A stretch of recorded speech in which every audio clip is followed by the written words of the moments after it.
And from Oakland, California, we've got Minh. Thanks for waiting. Oh, hello, Matt. Hello, Don. Hello. Happy Thanksgiving. Hey, happy Thanksgiving. Yeah. So today is a good day to call because I think I owe you my explanation about the reason I believe. And before when you left me in the show, I did not explain very well. So I feel like I had to analyze myself why I believe what I believe. So I think I know the reason, and I want to tell you. So I hope you can give me some advice. Okay, because what it says here is that you have a belief that you know is irrational. Right. But you want to make an argument for why it should be okay to believe something that you recognize as irrational. No, I don't want to make it okay, but I mean, like, if the outcome from that irrational belief, in my view, is like the best outcome, then is it okay to hold that belief? Okay, so specifically, you'd have to, Yeah. So basically you're saying, hey, I've got a belief and it results in something good, and whether or not it's irrational shouldn't matter because the result is good. Right? Yes. Okay. No. So yeah. first of all, any belief or action you take is likely to have multiple results, right? So how do you decide that, first of all, that a result is a good result? And second of all, why do you get to focus on the good result while ignoring all the potential bad results? Yeah, in order to explain to you this, then can I tell you about the experience I got? So it will explain to you why I think is it the best result. Sure. Just okay. We're going to try to keep it a little shorter today. Yeah, I'll do my best. So 4 years ago, that's the same time I got my so-called spiritual experience in the Unitarian Church. It happened one day before Thanksgiving. So I went to Costco and I helped this lady because I saw her struggle carrying the turkey to her shopping cart. And normally, after I help someone randomly, I just walk away and I feel like I've done my job. But this time I stopped because, I follow my parent-seeking trait, and I thought, my parents always here with me for Thanksgiving, but this time they stuck in Vietnam because for some family issue. And all my uncles are out state too. And my boss allowed me to have the day before Thanksgiving off. So Minh, yeah. We've already heard this story. Go ahead. We've already heard this story. Okay, yeah. So I'm sorry. We've already heard the story about helping somebody with a turkey, about having the day off, and you seeing all the patterns that led to there has to be something behind all of this that caused this convergence of events, and you want to attribute that to your spiritual experience at the UU Church. Yeah. So sorry. I'll skip all that. So the result is that so 2 months later, when I received a letter from the person I helped. And she said that because of the result I helped her and her children saw that, so they feel like a stranger pay. Why is that? Why is it remarkable? Why is it remarkable that if you help someone, they tell you that it helped them? You're putting together a string of totally unremarkable things in order to try to construct a story to justify something as if this was all amazing, but if you help people, they tend to say thank you, or it's not at least uncommon that they might say thank you. Mm-hmm. And if you help someone, it's not uncommon that they might be grateful and explain how much you helped them or how being thoughtful. I mean, I got a story from a friend of mine not too long ago that I've known for years that she had never relayed to me before, where somebody had been mean to her one day, and the very next morning when I ran into her, I said something as nice as, hey, beautiful, good morning. And that made up for and made her feel better about what happened with that individual. there's nothing about that that justifies an appeal to the supernatural or some kind of grand plan. It's just what happens in human interactions. If you're nice to somebody and they're grateful, there's nothing remarkable about that. But what we were trying to get to is this idea that it's okay to have irrational beliefs if they lead to good conclusions.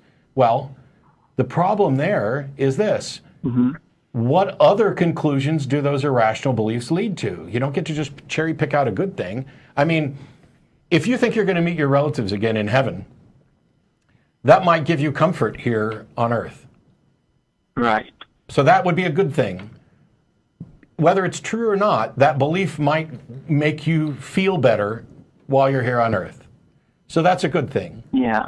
Does that mean it's worthwhile to believe that you're going to meet them in heaven? Because if you ignore the other possible outcomes, the fact that you feel good isn't based on something true. It's based on something that you don't have good reason to believe is true.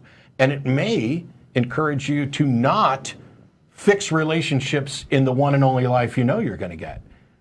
If you think that everything's going to be okay when you get to heaven, what motivation do you have to make them okay here and now? And if you're not convinced that you're going to spend eternity with them, aren't you more likely to focus on making things better now? Yeah. I guess the thing is that, I see like the difference between like being nice to somebody and being dedicated to the person. And, it's not, I don't need to appeal into, the higher power. But you do. That's the whole point of these calls, is you do. Yeah, and I guess the thing is because, my parents raised me to be nice people. That's not difficult. But I guess because, I embrace the pattern, like, I'm seeking, so it gives me the sense, like, I have, but destiny. You can't, we always are going to look for patterns. What you're doing, though, is finding a pattern and adding significance to it and trying to use it to justify a belief in something supernatural. Why? I think because... Do you think you would stop being a good person and a helpful person if you didn't have a belief in God? No, I don't think so. Then let's agree that that is irrelevant to whether or not you believe in God and whether or not it's true. I think you would continue to be a good person too. And it's because, as you pointed out, your parents raised you that way and you've seen the positive benefits of being good to other people. So if being a good person isn't contingent upon whether or not you believe in God, then let's move on to why you believe. I think I believe because it's sort of like help me like to like stick with my conviction despite all the inconvenience, and even I put myself in danger to do what I feel right. So that's why I feel like if I just follow my rationality, I feel like I may not dedicate myself completely to the person I help. So if you remember about the example I told you about the friend I helped, the one I drive 60 miles to help, I feel like because I have a destiny to help him, so that's why I. What makes you think you have a destiny to help? What makes you think you have a destiny? Destiny implies that you aren't making a decision here. As soon as you say, I have a destiny to do this, it makes it seem like, why would I applaud someone for doing what was unavoidable? Instead, I'd rather applaud the people who, don't think that they're doing it because they have a destiny, but because they recognize that it makes the world a better place to live in. Yeah. I think the thing is because what I like about you is that you can, have a passion for something and you can be rational, but for me it's kind of, I guess, difficult for me to think straight and also feel like follow what I think right and stick with it, no matter, what my head told me, like it can give me like something, disadvantage to my circumstance. Here's the thing, Minh. Imagine that you had a lucky rabbit's foot.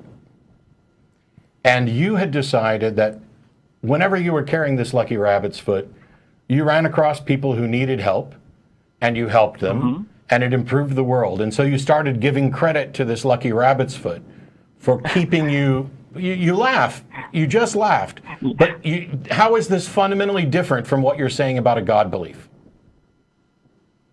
Do you have reason? Are you convinced that rabbits' feet aren't lucky? I guess not. Okay.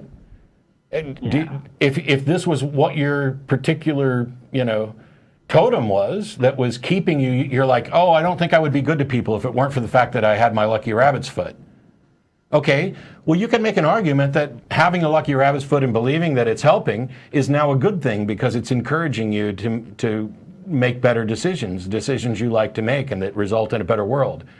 But the truth is the rabbit's foot has nothing to do with it. So wouldn't it be better, wouldn't it be even better to say, hey, I don't need this crutch. I can just recognize that I'm doing good for the sake of doing good. And also, by the way, this maintaining this lucky rabbit's foot crutch means that we're killing off rabbits to give me something to put in my pocket to justify why I want to be a decent person. Am I maybe ignoring some other harm that comes from this? Am I maybe ignoring the potential harm from believing in things that aren't true? The fact that you attribute something to your lucky rabbit's foot or your God is completely separate from whether or not that's justified. And when you ask questions about, hey, it may be irrational, but it's got a good result, have you thought of all the possible results? Or are you just cherry picking out the thing that you like and then rationalizing why it's a good thing? Yeah, you're right. I can perhaps I am cherry picking, but Matt, so can you help me with this? So, if you are in my situation, do you think that you can use your rationality and say that I will help my friend, but even though I know that I only sleep like 5 hours and I have to drive. But you know that what? Over miles. Sorry, what? I didn't catch the last part of your sentence. Oh, I'm sorry. Yeah. So do you think that do you think it's possible that if I am, become a rational person, and that means I have to balance between what is cause harm to me and what's called good to the person, or do you think that I can be rational and at the same time I can, Well, let's forget what I think for a second. And do you think that it's possible to be rational and still exercise empathy and be a decent person? Yes. Then why are you even asking the question? You answered it yourself. Rationality does not mean that you lose your empathy. It doesn't turn you into robots. And being rational doesn't mean that, now all of a sudden there's a conflict with being good. Because if it's rational to encourage good in the world because we all benefit from it, then that's the rational conclusion. And I don't need a lucky rabbit's foot or a God to tell me that it's better to encourage a world that is better. Yeah. You have this fear that if you actually think about things rationally, that you will lose empathy, that you will lose this feeling that you have for the world. And yet when asked directly about it, you recognize that this is absurd. So stop living in fear of what behaving rationally might look like and behave rationally. Yes. I think the problem with me is that if I feel like I don't lose my empathy for people, but the thing is, if I want to, dedicate myself for a cause, and even though I know that I will be, in difficult circumstance, I still do it because I know it's right. So I don't know, being rational means I have to balance between, okay, if I do good for this person, will I get anything harm to me, or should I just go for it and ignore all? Well, you should just think about it a little bit and look for problems. People don't always make the very, very best decision because they don't have enough knowledge to do so. People make contingently good decisions. I try to do this versus that, and we're all struggling with how to improve the world as far as, say, the global warming thing, right? And there's a million little decisions that you make during the day that might make a positive impact there. And just think about it some. Try to be conscious. Try to be aware. That's all you can do. We're all human. We're all fallible. We all make mistakes. just try. That's all anybody's asking. If you go back and listen to this call, I think what you will hear is on one occasion you expressed concern that if you thought rationally that this would fundamentally change whether or not you would consistently be a decent person. And you also expressed that you had no reason to think that behaving rationally was going to be in conflict with you being a decent person. You are incredibly conflicted. And here's the thing, here's the dirty secret, and I'm sorry to do this to you, but it's time to pull the scales from your eyes. Yeah, go ahead. If you simultaneously believe both of those two conflicting positions, you don't actually believe in what you think you believe in. Instead, you're engaging in what Dennett called belief in belief. You think there's something important about believing, and so you don't believe it because it's true. You believe it because you think it's valuable. But you don't actually believe it because you think it's valuable. You act as if you believe it, and you profess belief in it because you see a value in those things. If there was a God, do you think that you could fool him by saying, well, I acted like I believed because I thought it would encourage me to be a good person? That's not going to fool a God. You're engaged in a level of self-deception that allows you to avoid the consequences. Because here's the thing: Lucky Rabbit's feet are different from a belief in a God that is tied to a church. Because let's say I'm convinced that this UU church, this Catholic church, this Baptist church, has the right religion, or the version of religion, the understanding of God that's consistent with what I believe. And I believe it because I'm convinced that it makes me a good person. So when this church is in trouble, what do? Well, I try to help out, and perhaps I give them money, and perhaps they're using that money to shuffle pederasts around from vicinity to vicinity, or to make the preachers rich. Maybe they're doing good things with the money, maybe they're not doing good things with the money. But if you just blindly tie, I want to be a good person, and therefore I need to believe in a God, and that leads me to this church, it's this cascade based on your presupposition that belief is good that leads to much bad. And I'm saying, keep the good, get rid of the bad wherever you find it, in a religion, in a philosophy, in yourself, in the world. Okay. Yeah, so Matt, thank you so much. So just one final point, I'll lead to another caller. Thank you so much.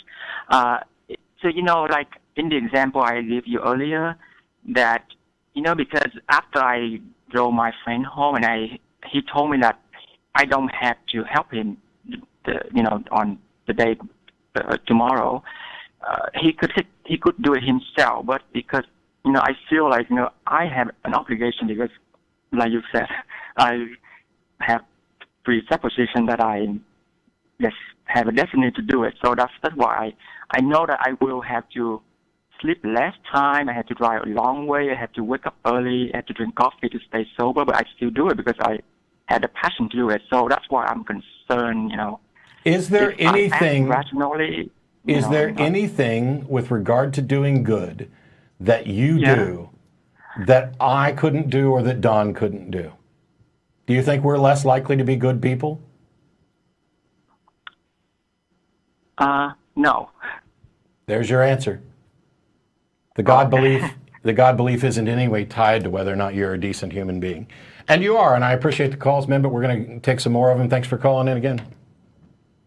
Yeah, sure. Thank you, Matt. Thank you, Don. See you. Thank you. Bye. It's one of those things where religions have kind of poisoned people's mind to think, oh, the atheists are the evil people, or you don't have any morals. You listen to some jackass like Steve Harvey who thinks he's funny and, oh, where does he get his moral compass from? Well, if you'd ever had a conversation with, I don't know, an atheist or anybody into moral philosophy, maybe you'd know, Steve, instead of just doing Family Feud and disparaging people for believing things that you don't or not believing things that you do. Yeah, and striving to be rational doesn't mean you're a robot. Yeah. I'm a very empathetic person myself, and you have to balance that out. I mean, being rational is sort of trying to understand the effects of your actions and trying to do something worthwhile with those things, make a positive impact on the world because time is short. The only thing you need to do to care about making the world better is to realize that you live in it. You can be entirely selfish and still do incredibly good things because you benefit and you suffer based on the decisions that you and everyone else in the world make. This stuff is not hard. But religions have portrayed non-believers as if we lose God, it's going to be chaos, and there's going to be cats sleeping with dogs, and oh my gosh, the gay people might do stuff. Oh no! Like be able to buy a cake. Oh no! How dare they be able to buy a cake? Somebody might actually get birth control. What a travesty that would be. The people whose uterus looks like a clown car with kid after kid after kid coming out. That's somebody else's joke, by the way. I just can't remember. That's a good one. I love it. I can't remember who, and I'm sure I'll get an email about that. But yeah, I'll get emails from that, and I'll also get the hate mail about the pedophile thing and all that stuff.